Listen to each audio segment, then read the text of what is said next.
afternoon, everybody. This is the word of the day coming from Andrew. I'm going to talk about ice. Since I was a United States Coast Guard, I was on an icebreaker here in the Great Lakes.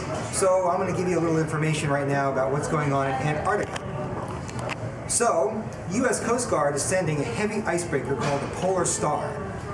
It's left Australia on Sunday, and it's on a rescue mission to rescue the crew that is in Antarctica right now doing research. So, the ship's name is the Polar Star. It's a 399-foot, 83-foot wide Coast Guard cutter.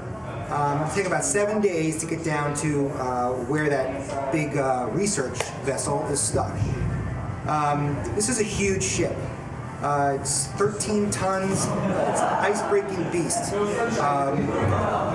And with 6 diesel-powered propulsion generators, 3 diesel-powered ship service generators, 3 propulsion gas turbines, the Polar Star's 3 shafts are turned by either an electric diesel, which is right up my alley, obviously, because I love all these electric things, or gas turbine engines.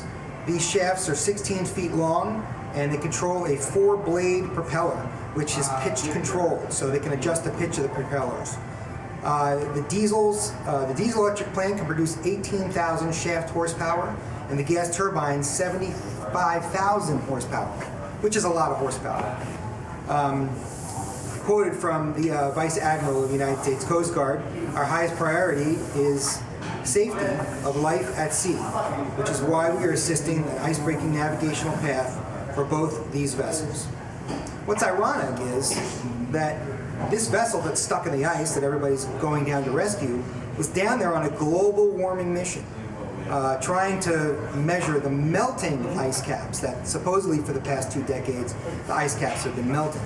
Well, I don't think this is that true, considering that there's more ice in the Arctic right now than there has ever been since 1978, as they've been recording the amount of ice that's in the Arctic.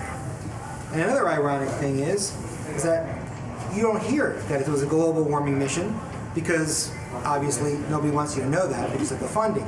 So you have to turn to people like Rush Limbaugh or Fox News, and of course none of you think that those are credible sources. So how about National Geographic?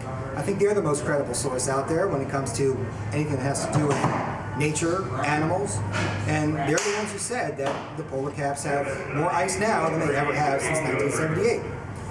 So, what's being spent down there? Hundreds of billions of dollars is being spent yearly on global warming, which, do we really think we can change the planet's temperature, or melt ice, or create ice? No. I think there was a commercial back in the 70s that said, don't mess with Mother Nature. And I don't think we should mess with Mother Nature. So, there's my political view on that. But as a veteran of the United States Coast Guard, I served in an icebreaker here in the Great Lakes, much like the Polar Star that's down there right now, but in a smaller version. These vehicles, or vessels I should say, are amazing feats of engineering. These ships have what they call bubblers on them that create bubbles on the side of the ship that act as a lubricant, so when you break ice, you can just cut through it like you're cutting through the ocean.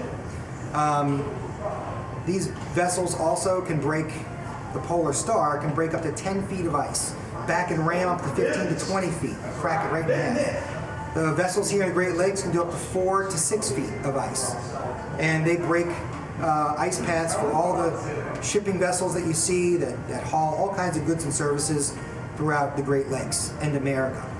So next time you see a Coast Guardsman, thank them. Next time you see somebody in the military, thank them, because we love our country. God bless America.